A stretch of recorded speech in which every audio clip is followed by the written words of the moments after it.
Salam Bapak Ibu, Saudara dan Saudari, sahabat-sahabat garam dunia yang terkasih. Hari ini kita masuk hari Minggu Paskah yang ketujuh, dan bertepatan hari ini kita merayakan hari Minggu Komunikasi Sedunia. Di dalam Injil Yohanes bab 17 ayat 11b sampai dengan 19 yang kita renungkan hari ini, Yesus memohon kepada Bapanya agar melindungi kita karena kita berada di dunia, tetapi kita tidak berasal dari dunia, seperti Yesus sendiri. Dunia dipakai oleh Yesus sebagai sebuah keadaan atau nilai yang berlawanan dengan nilai-nilai kerajaan Allah.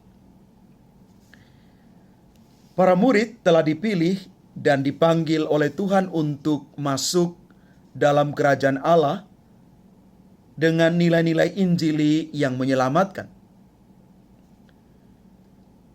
Tetapi memilih mengikuti Kristus untuk masuk di dalam nilai-nilai kerajaan Allah itu akan mengalami banyak tantangan dan hambatan karena nilai-nilai dunia itu seringkali berlawanan dengan nilai-nilai kerajaan Allah. Tuhan tidak meminta Bapa untuk mengambil kita dari dunia, tetapi melindungi kita dari dunia. Karena kita masih berada di tengah dunia.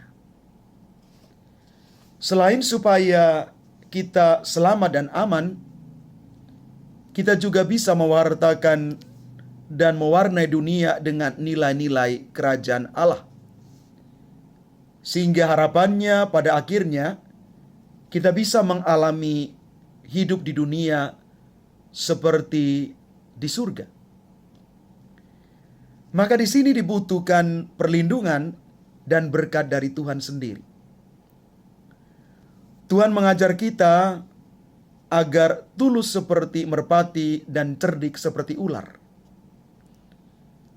Perlu kebijaksanaan untuk dapat hidup di dunia dan menghayati nilai-nilai kerajaan Allah seperti kasih, persaudaraan, kemurahan hati, pengampunan, syukur, dan kemurahan hati.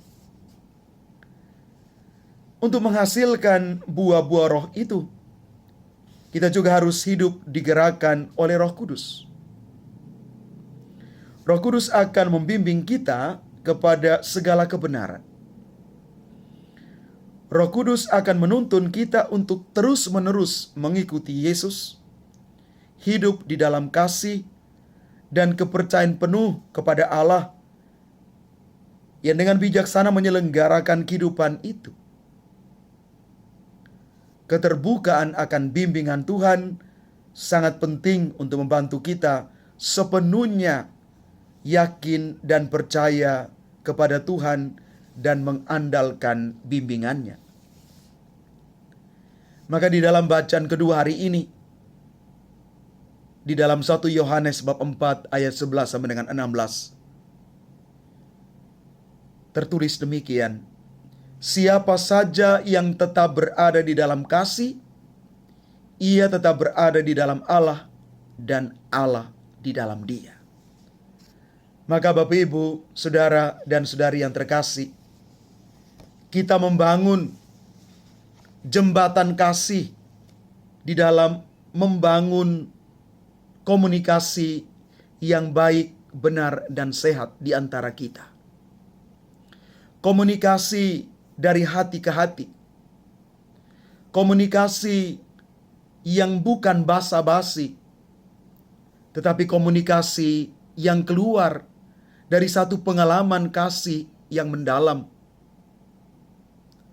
Jembatan kasih di dalam komunitas keluarga, di dalam situasi hidup zaman sekarang inilah yang mau kita bangun.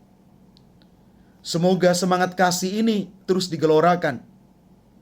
Walaupun kita masih hidup di tengah dunia ini, Tetapi terus ketika hidup di dunia ini, kita menggarami dunia ini dengan semangat cinta kasih, komunikasi yang berlandaskan semangat cinta kasih dan persaudaraan itu. Tuhan memberkati kita sekalian. Amin.